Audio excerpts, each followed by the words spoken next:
What's going on, everyone? Welcome back to week 9 of the Axial Honcho budget build. This week is a pretty simple and straightforward week as we chug through and get some modifications done to this car to just make our long-term durability and performance a little bit better. This week, what we've done is replaced the plastic links that come on the Axial SCX10-2 Honcho with a set of stainless Incision Links. This is the first Axial SCX10-2 to come with a set of plastic links. The Axial plastic links of the past were not great. They were too soft, they bent too easily, and the performance was just not there. They were almost something that needed to be replaced immediately. However, the plastic links that come on the new Honcho are actually pretty decent. I got a lot of runtime on them, and they're not failing me at this point. However, I wanted to get them replaced still for a few reasons. One, a plastic link over time is going to fatigue. They're either going to become loose and bendable in the center, which is going to allow your axle to move around too much, or you'll end up stretching the rod end area since they are a softer plastic than some of the nicer rod ends that we use.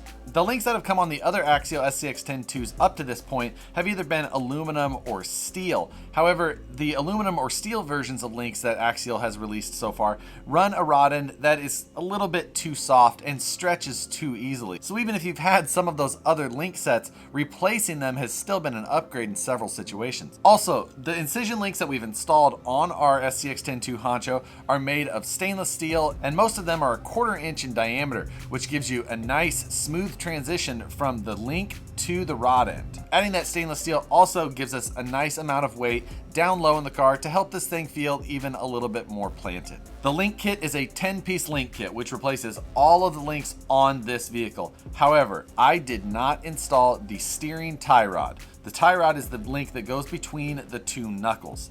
I left that one off for now until we get a new servo in there. The reason that I'm leaving it off is that the plastic steering link on this axle has built-in steering stops that rest against the knuckles and keep the servo from oversteering. I think oversteering force is a big thing that kills those stock factory tactic servos. Now, I haven't driven this car in 2 weeks, so I haven't been putting more abuse on that servo lately, but I do want to get it on the rocks again soon, and every modification I do is as if I was going to go take it out and run it right away, because I never know when the time is going to come where I'm going to get the chance to go do some running. So if the truck was just going to sit on the bench until I got that servo installed, I would throw that drag link on. I think that the molded in steering stops on the tie rod of this axle are a benefit.